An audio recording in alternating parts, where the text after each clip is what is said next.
Salut à tous, Kwame Sport, j'espère que vous allez bien, peu importe l'heure et l'endroit où vous regardez cette vidéo. Avant de commencer, cliquez sur like, abonnez-vous et activez la cloche de façon à être tenu au courant quand je posterai de nouvelles vidéos. La semaine dernière, il a été annoncé qu'il y avait un accord entre Canelo Alvarez et Terence Crawford, d'accord? Mais là, apparemment, ça y est, ce serait pour le 13 septembre 2025.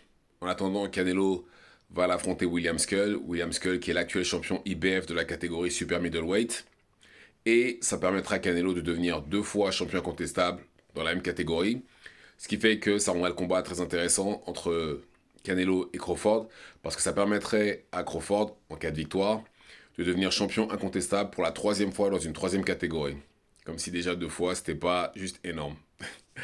Et de son côté, je pense que Crawford ne va affronter personne parce que ce serait dommage de mettre en danger un combat qu'il attend depuis X années.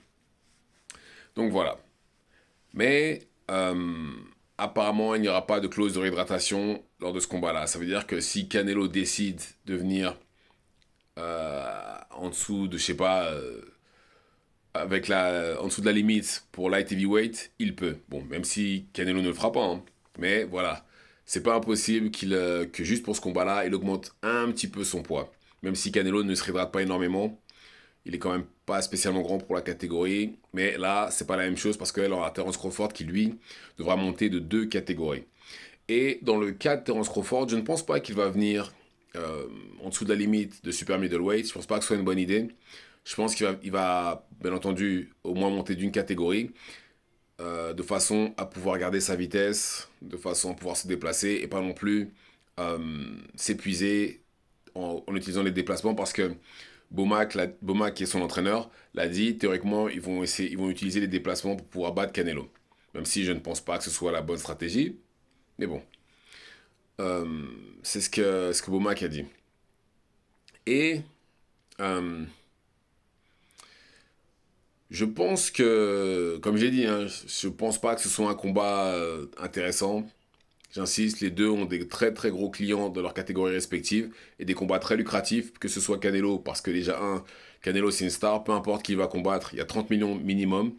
Et de l'autre côté, Terence Crawford travaille avec les Saoudiens. Les Saoudiens veulent le voir contre euh, Ortiz par exemple. Ortiz pourrait être un très gros combat, surtout s'il gagne contre Madrimov, surtout s'il met KO Madrimov d'ailleurs, contre qui Terence Crawford a galéré. Ce serait un argument justement. Même si, comme j'arrête pas de le répéter, la boxe, c'est pas des maths, c'est pas parce que boxeur A a battu boxeur B que ce sera. Enfin bref, vous avez compris. Mais dans tous les cas, c'est un combat qui pourrait être très lucratif et top à l'intérieur du ring. Et très intéressant à regarder. Et malheureusement, quand je parle de ça sur mes autres réseaux sociaux, par exemple sur TikTok, on parle, oui, mais c'est intéressant, on a des gros noms qui s'affrontent, etc. Oui, mais d'accord, c'est intéressant dans le sens où oui, c'est 2 gros noms, mais il y a quand même 2 catégories d'écart. On a déjà vu Canelo contre quelqu'un de 2 catégories en dessous, en la personne de Jermel Charlo. On a vu ce que ça a donné. Jermel Charlo, dès l'instant où il a senti la puissance de Canelo, il a arrêté de combattre. Il s'est dit, bon, je vais prendre mon chèque et puis on va se mettre en mode survie. Et beaucoup de gens disent même que oui, Tank Inoue, ce serait intéressant. Comment ça pourrait être intéressant? Parce que non seulement. Alors, il y a 3 catégories d'écart entre Inoue et Tank. Comment ça peut être intéressant? 3 catégories. Là, c'est sûr. Là, très franchement, je pense que Tank, pardon, écraserait Inoue. Ça n'irait que dans un sens. Mais vraiment, vraiment que dans un sens. Donc, ça n'a pas lieu d'être. Et je pense que malheureusement, c'est une des dérives, encore une fois, qu'on a avec les Saoudiens. C'est qu'on risque d'avoir d'autres combats comme ça, où on va voir des combattants monter de 2, 3 catégories pour affronter le gros nom qui est 2, 3 catégories au-dessus. Et je trouve que c'est dommage. Mais par contre, dans le cas d'Inoue, je pense que là où il en est, il va falloir peut-être qu'il pense à monter. Parce que il a fait le taf dans sa catégorie, il l'a nettoyé. Mais voilà, je pense que par contre, ça va être plus compliqué quand il va se retrouver en featherweight. Mais voilà, pour en revenir à Canelo Crawford, euh, malgré que je pense que l'écart de poids va peser dans la balance, surtout du côté de Canelo, Et que je pense que voilà, il y a la puissance et l'expérience. Faut pas oublier que Canelo, c'est celui qui a le meilleur CV. Il a affronté absolument tous les styles, même si c'est plus Canelo au top de sa forme. Et de l'autre côté, on a vu Crawford qui a peut-être atteint ses limites en montant en 154. C'est contre Israël Madrimov. Je crois que c'est la première fois que j'ai vu Crawford galérer autant. Mais vraiment. En gros, faut pas oublier non plus qu'il aura un an d'inactivité et qu'il aura 37-38 ans d'ici à ce que le combat se fasse. Il faut prendre ça en considération aussi. Mais je sais que ce que je vais dire va à l'encontre de tout ce que je dis en temps normal. Mais je préférais voir Crawford gagner.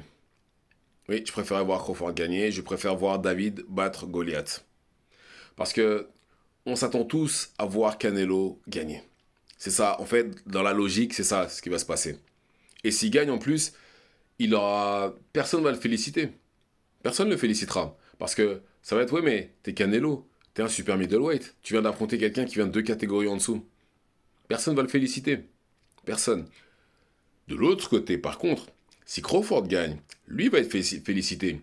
Crawford, déjà 2 fois champion contestable en 2 catégories différentes, qui monte de 2 catégories pour affronter quelqu'un, un champion pound for pound, il lui prend ses ceintures. Non, c'est mort. Plus personne ne pourra parler. Il le bat et c'est lui qui va se faire féliciter. Regardez l'exploit qu'il a accompli. Il a battu Canelo qui était 2 catégories au-dessus. Et il n'a jamais combattu dans cette catégorie-là. Là, il sera félicité. Mais là, pour l'instant, euh, et d'ailleurs, même les bookmakers, comme je l'ai dit dans ma précédente vidéo sur le sujet, les bookmakers n'excluent pas l'upset. Parce que Canelo, il me semble que c'était 56 ou 54%, non 54% et 46 pour Crawford. Ça veut dire que l'option upset de la part de Crawford n'est pas impossible. Donc voilà, ça prend en considération aussi. Mais dans tous les cas, euh, j'espère qu'après ça, on va pas voir des combats où ce sera du grand n'importe quoi. Comme j'ai dit, Tank Inoue par exemple. Pour moi, ce combat-là n'a pas lieu d'être. Absolument pas. Les deux ont du travail à faire, ont des combats à mener. Je pense qu'il y a des combats bien plus intéressants pour l'un comme pour l'autre. Comme par exemple Stevenson Tank. Ça, c'est un combat que tout le monde veut voir. Et j'espère que ce sera d'ailleurs le prochain combat pour Tank. Une fois qu'il aura. Enfin, s'il passe, bien entendu, son prochain combat du 22 février prochain. Donc voilà. Mais dans tous les cas, euh, bizarrement, c'est pas un combat que je suis pressé de voir. Tank Crawford contre Canelo. Mais ça reste intriguant. Je pense que voilà, pour l'instant, il y a des combats bien plus intéressants qui ont été annoncés. Comme par exemple, je sais que les gens n'aiment pas ce boxeur qui est Devin Haney. Mais par exemple, Devin Haney contre José Ramirez, pour moi, ça m'intéresse plus déjà. Pour moi, c'est bien plus intéressant. Ou Collé contre Ajagba. Pour moi, ça m'intéresse déjà plus. Ou la carte du 22, ou la carte de la semaine prochaine, Benavidez contre Morel, ou même toute la carte entière d'ailleurs. D'ailleurs, c'est même la carte entière intéressante. Même la carte, il me semble aussi celle de oui, le Tank Davis du 1er mars, aussi intéressante. Donc, euh, il y a pas mal de combats, il y a pas mal de combats intéressants, et je pense que je pense qu'on va passer une très bonne année. Une très très bonne année. Mais en tout cas, voilà. Le 13 septembre, on va voir Canelo contre Crawford. Dites-moi ce que vous en pensez dans les commentaires. Activez la cloche de façon à être tenu au courant quand je posterai de nouvelles vidéos. Et c'est tout pour moi. Ciao, ciao.